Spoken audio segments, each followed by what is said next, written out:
I'm Marcy Lundy. Today I'm very happy to be joined by the wonderful Brittni Cosgrove. Brittni is a transformational life and business coach specializing in helping ambitious souls become their best, magnetic, authentic, and confident self. I love that. The That's magic so good. trifecta. Yeah, so good. Welcome, Brittni. Thank you so much for having me. I'm happy to be here. Sure thing. Well, first things first, I really enjoyed reading about you and your journey to getting where you are. I relate wholeheartedly, and I think a lot of ladies do. If you could tell the audience a little bit about your story and how you got to this path. Absolutely. Yeah, it has been a journey with twists and turns to figure out where do I want to go? What am I doing? Growing up, I was always very ambitious and struggled a lot with perfectionism, and that fueled pretty heightened anxiety and depression throughout most of my childhood into my young adult life. And it was a couple years ago that I really was able to just start looking inward and getting the tools and resources to do so. And for me, a lot of that came through finding out what is coaching, what is life coaching, what is self development in general. Yeah. And that journey really kicked off in 2020. So when the rest of the world stopped, that was my cue to stop as well. And that was my first time, maybe ever, having time to actually just pause and take a look at where am I going? What am I doing? What do I want? I had so much momentum and passion for working and creating. And I've been career oriented since I was like 7, but it was Amazing. never for me. And it was always just go, go, go for others. There was nothing that I was able to create on my terms. And in 2020, I actually started my first online business. And that was when I fell in love with entrepreneurship and the creation for me through me. And that Okay. first job or that first business wasn't really, that wasn't the end all be all, but it was a beautiful opening into this world of being your own boss and exploring like, what do I want to build? And the following year was when I started training in life coaching techniques.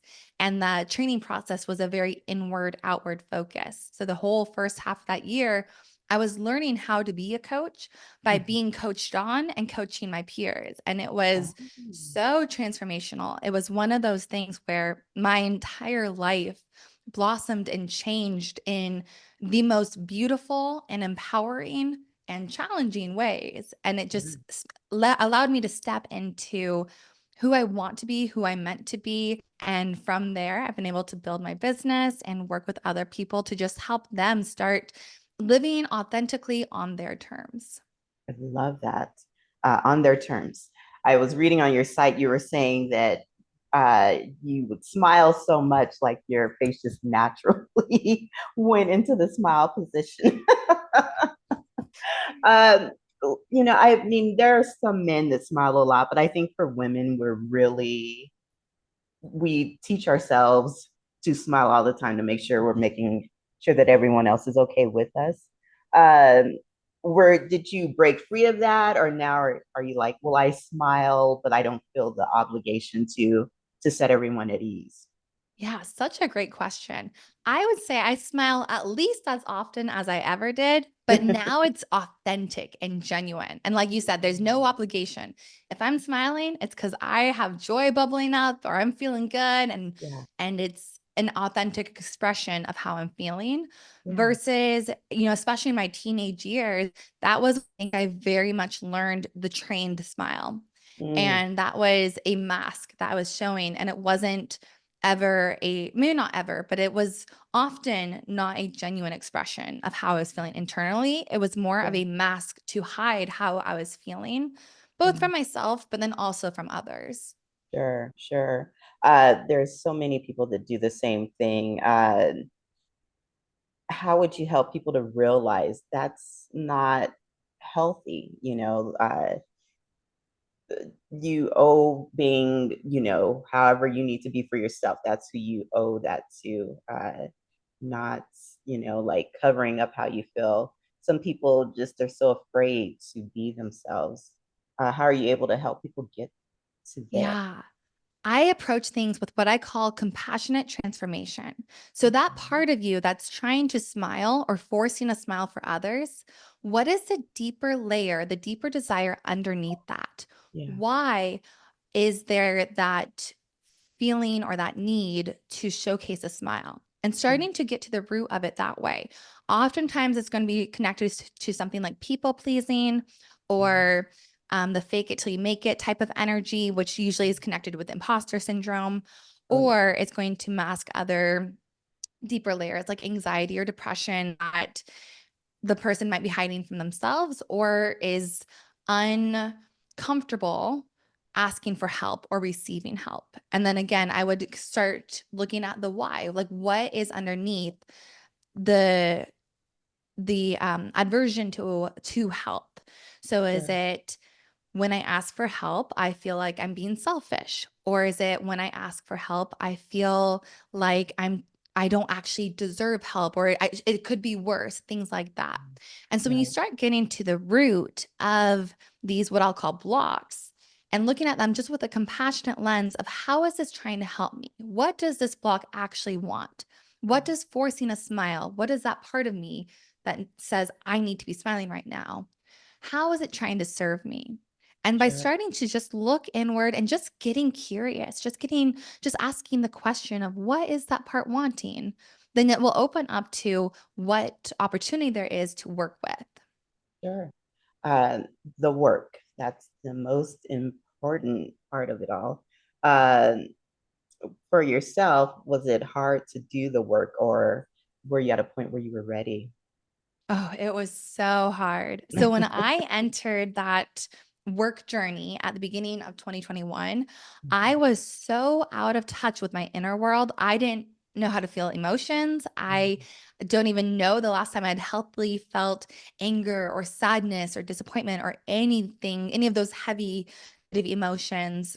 Yeah. And so it was completely new territory for me. And I grew up in a family where tears were not really accepted. It was very much, smile through the pain, Yeah. some toxic positivity thrown in there, very much walk off the mental health, like that type of energy. And so it was all completely new to me, but it was also so freeing. So every time I Um, would go into a session and I mean, I would sob. And this was the first time I was crying in so long. Like I didn't cry, but I cried so much, especially during that first part, because I was just releasing and meeting these energies and meeting these emotions. And every single time after a session, it would be so hard and it would be so vulnerable. But I went in with mm, the intention like, this is a key to freedom. This is for me.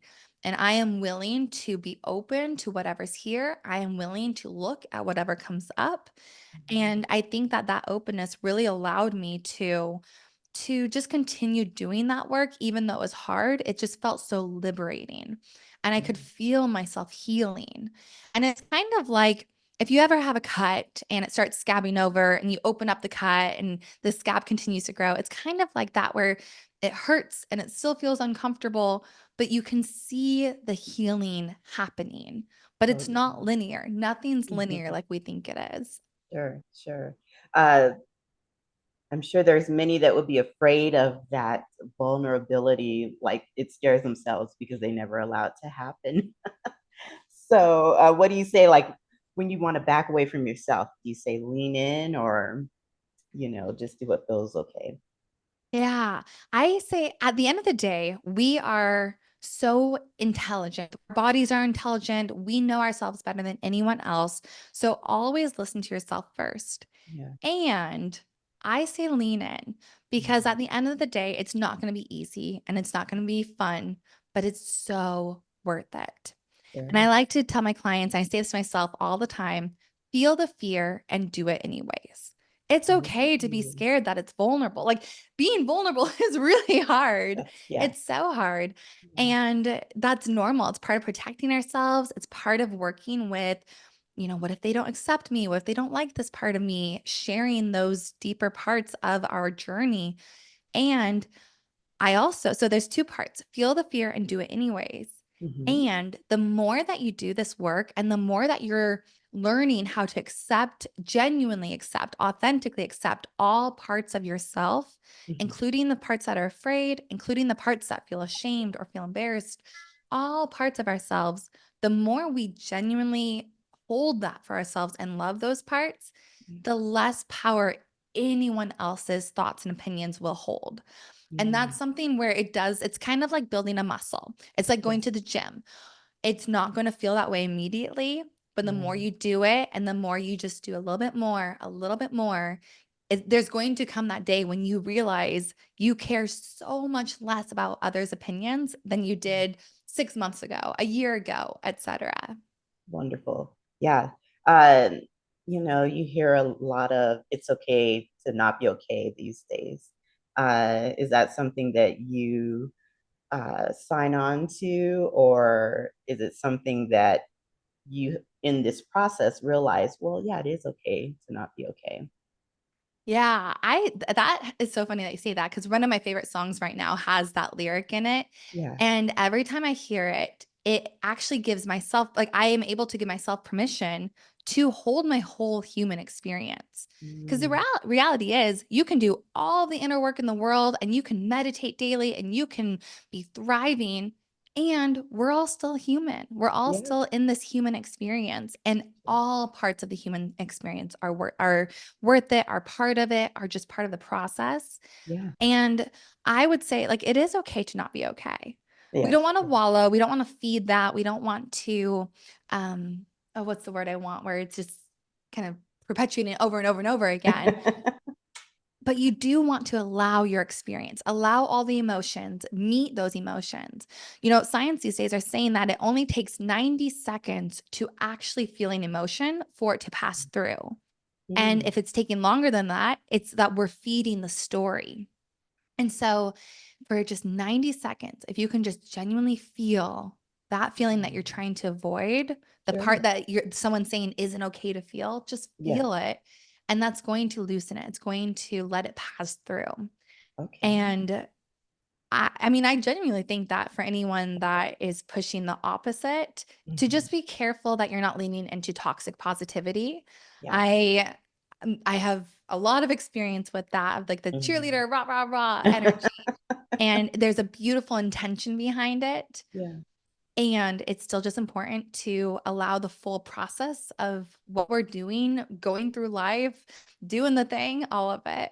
Yeah, absolutely.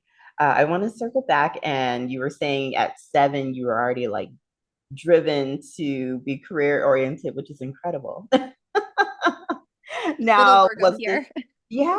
was this because you had a family full of successful people, or you really at 7 just were like, no, I want to be an astronaut? Exactly. Lawyer, astronaut, teacher, very like, yeah, very ambitious Yeah. lanes. So I come from, my parents were entrepreneurs, they were business Okay. owners. Okay. And then other than that, my family, were very hard workers, but no astronauts or anything like that. And I will say, like, watching my parents in business gave me a lot of things to work through on my own as I've entered business. Mhm. They are exceptionally hard workers, and so everything was poured into the business, Yeah. and it wasn't financially lucrative. It wasn't Okay. financially stable. There's a lot of things like that. But Yeah. I think it was probably just around first grade, I learned the word career and all of the things that go into the stability and learning. I've always been a learner. I love Yeah. learning, and whether it was academics or in life, I just love absorbing knowledge. And I think the idea of being able to take that and go make something of myself and go, make the money, do the things, like just that energy of empowerment, I think that was what Yeah. drew me to it. Yeah. And that's not a bad thing by any means. Uh it was like, I'm wondering if your parents saw that in you and they were like, "Oh, she's got that ambitious spirit. We love it." Or were they saying, well, maybe pace yourself." No, they inspired my ambition. They let Okay. me go for it. They were encouraging. They wanted the best for me too. Very Right. much a high achieving family, high achieving goals. Very good. And I think that's important to emphasize, high achieving, and it's wonderful. It's just about coming from that base of making sure that you're okay authentically. Yes. And Because, I will say that I think the high achieving and high ambition side yeah. did coincide with my pretty severe anxiety because Um, there was a never good enough element to it. That sure. feeling of, straight A's isn't good enough. I need a Mhm. 4 point something GPA, need to do Mhm. all the extracurriculars. And then getting into college, it's not good enough to just have a full schedule. Like I Yeah. need to be taking the most advanced classes I can, packing as much into it as possible, trying to just get everything I can as I'm going. In hindsight, I can see that that comes from both a scarcity mindset and Mhm. not not owning my inherent worth, putting all Sure. my worth into accolades, achievements, the statistics behind it. Absolutely.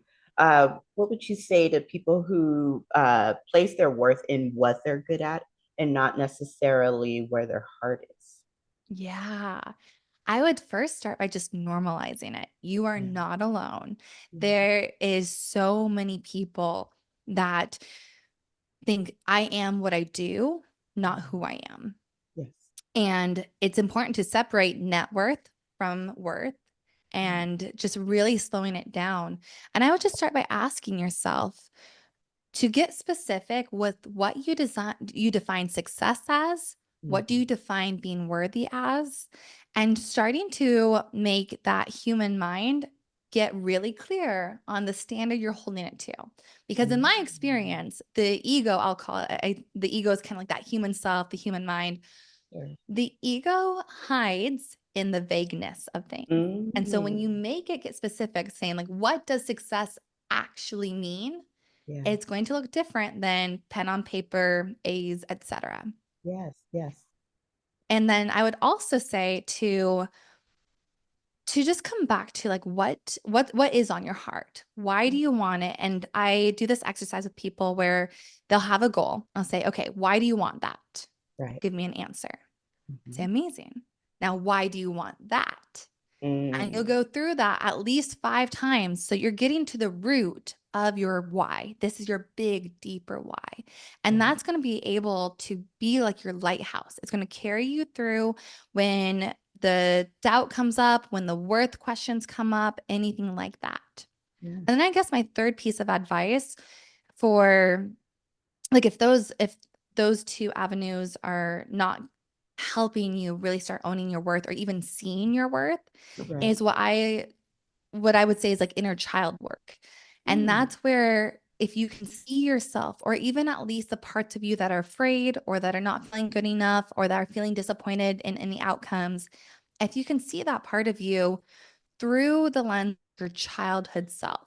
Like when Sure. I look at these parts of myself and imagine them to be little 5-year-old Brittni, like I can't be mad at her. She's trying her Right. best. She has Yeah. a big heart. She is doing what she thinks she needs to be doing. Right. She's loving and trusting and open and all of that.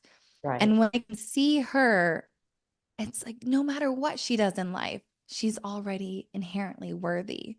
And Absolutely. it's not always natural, but just slowly starting to receive that energy Yeah. to your adult self.